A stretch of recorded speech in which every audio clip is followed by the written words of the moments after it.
तो आज की वीडियो में तुम्हारे लिए लाया हूँ क्लास 10 के चैप्टर नंबर 3 यानी कि pair of linear equation in two variable के चैप्टर से रिलेटेड एक ऐसी वर्ड प्रॉब्लम जो कि टाइम डिस्टेंस स्पीड से रिलेटेड है।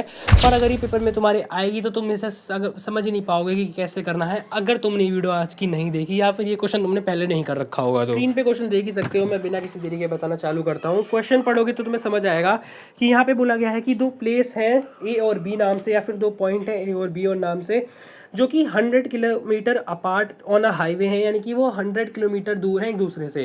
तो पहले इसमें तुम्हें फिगर थोड़ी सी रिक्रिएट करनी पड़ेगी। तुम्हें दो पॉइंट लिख लेने हैं अपनी कॉपी पर, ए और बी, और उसको जो है तुम्हें काइंड ऑफ ज्वाइन कर लेना है। बेसिकली एक लाइन बना देनी है और उसमें तुम्हें लिख देना है 100 किलोमीटर, यानी कि इन दोनों के बीच का जो डिस्टेंस है वो 100 किलोमीटर होगा।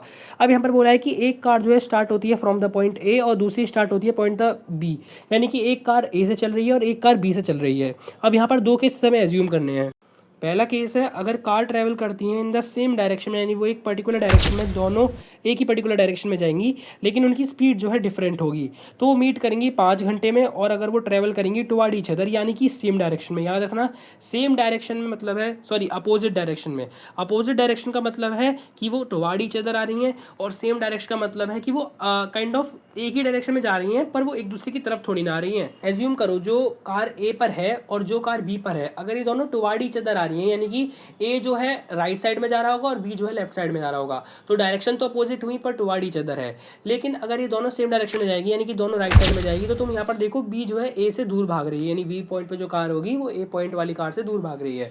अब यहाँ पर तुम्हें सिचुएशन को एज्यूम कैसे करना है, देखो इस क्वेश्चन को तुम्हें इस तरीके से सॉल्व करना है। हमें डिस्टेंस का फॉर्मूला याद रखना है जो कि होता है स्पीड इनटू टाइम। देखो हमसे पहली बात तो क्वेश्चन में पूछा है कि हमें से दोनों कार की स्पीड पूछी है। तो पहली बात तो जो कार पॉइंट ए पर है उसकी स्पीड एक्स मान लो, और जो कार पॉइंट बी पर है उसकी स्पीड वाई मान लो।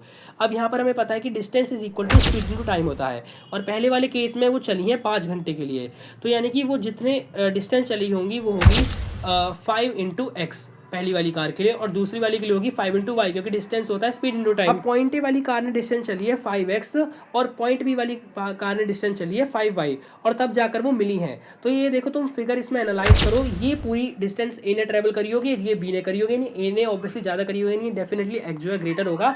लेकिन अगर हम जो है जितनी डिस्टेंस ए वाले ने ट्रेवल करी है उसमें से माइनस कर देंगे बी वाली का, तो हमारे पास वो 100 किलोमीटर ही तो आ जाएगा। तो हम लिखेंगे कि 5x माइनस 5y जो है 5y जो है वो 100 के इक्वल हो जाएगा। तो ये तुम्हारी इक्वेशन नंबर 1 बन जाएगी। दूसरे केस में 1 घंटे के लिए चलने हैं, तो इनकी जो डिस्टेंस होगी वो होगी स्पीड इनटू टाइम। स्पीड यहाँ पर एक्स और वाई है, टाइम 1 आ रहा है, यानी कि एक्स और वाई ही रहेगा। और जब हम इन दोनों डिस्टेंस को प्लस करेंगे तो आपस में 100 आएगा, क्योंकि देखो ये एक दूसरे की तरफ आ रही है, लेकिन जब हम इन दोनों को जोड़ देंगे तो ऑब्वियसली 100 बनेगा। तो दूसरी equation X plus Y equal 100 solve करो और फाइंड करो। बस याद रखना पहले वाले केस में माइनस करके 100 आएगा, क्योंकि ए ज्यादा जला है और बी उसके अंडर है।